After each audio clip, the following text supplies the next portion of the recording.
of money, it's not a question of policy, although those will help, but it needs the relationship. The child are naturally curious, they want to do good, but they need to feel connected with an adult who believes in them.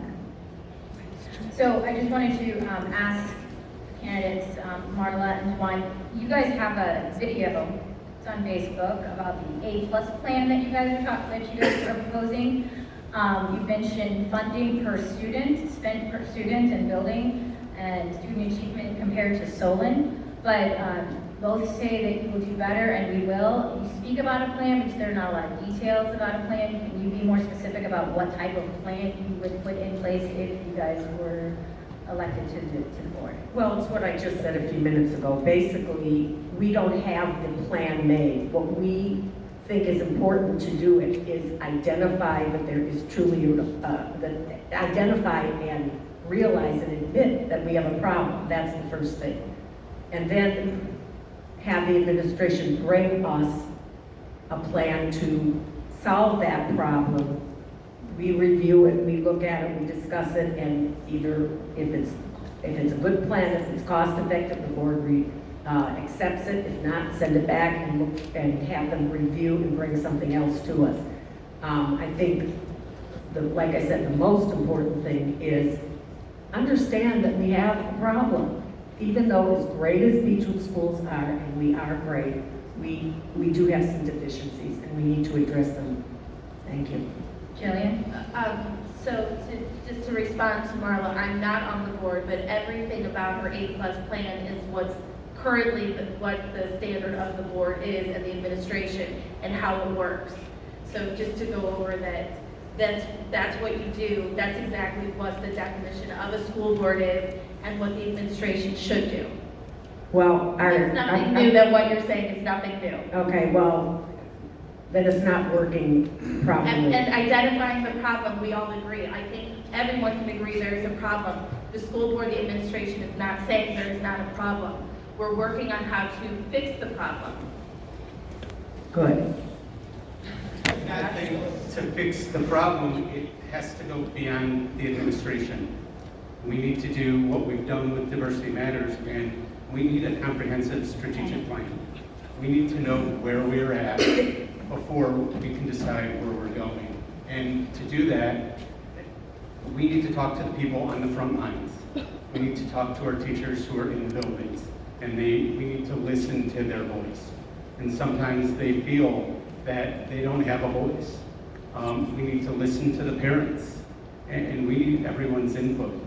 By doing that, it's going to give us more transparency and hold us accountable. So, Rajashni, you're on the school board currently, and some people may say, where have you been? Why hasn't this been in place? If some people feel that the achievement gap is lower than it should be compared to other school districts. So, I'm one of 5 people on the board.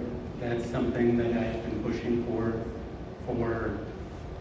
many years now, and our board has changed over in the past 2 years, and just in the past 2 years, our board has really come together, and we are getting a lot more done, and it's changing, so we could have a totally new board, but that's also why I decided to run again, because you also need experience on the board. So we're going to move on. We're going to talk about the consolidation of schools. If I can find that question. So there's been a debate about having a single principal for 3 schools, and there was talk at one time for consolidating Fairmount Preschool, Brighton, and Hilltop into one, which is now on hold when the voters projected the bond to fund that plan. And it only happened by 5 votes, so that's why it's critically important for people to get out and vote.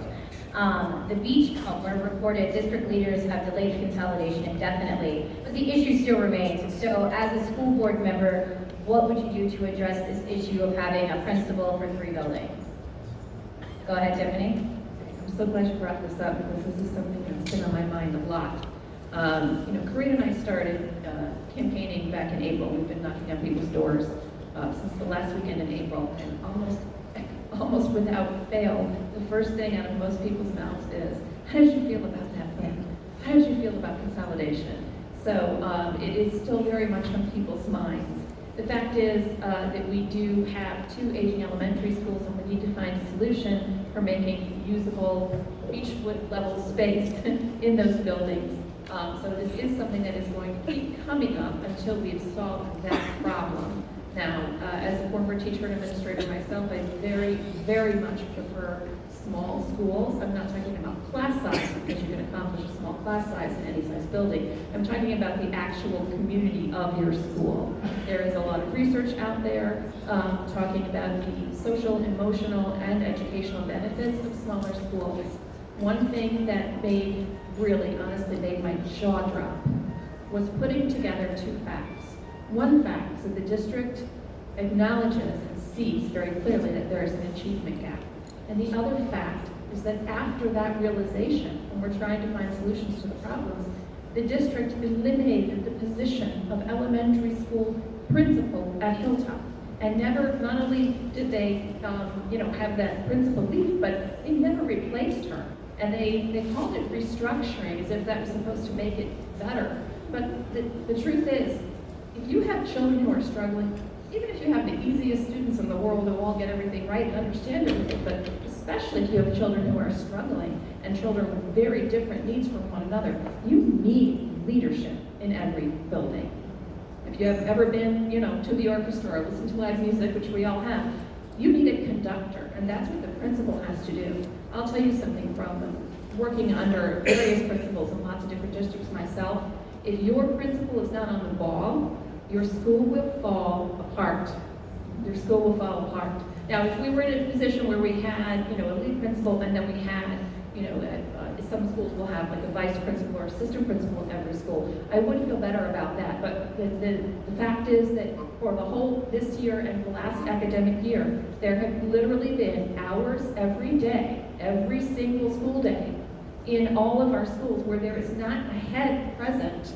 I'm sorry, not all of our schools, in our 2 elementary, upper and lower elementary schools, where there is not a head present. So Tiffany, yes, we're getting short on time, Okay, so. really quick, one last quick thing. Okay.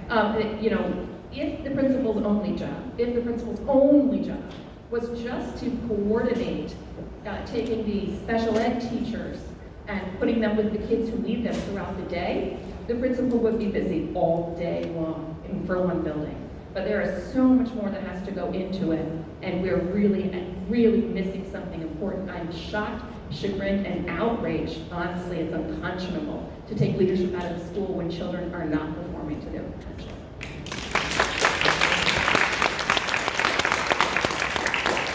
No, we're gonna move on.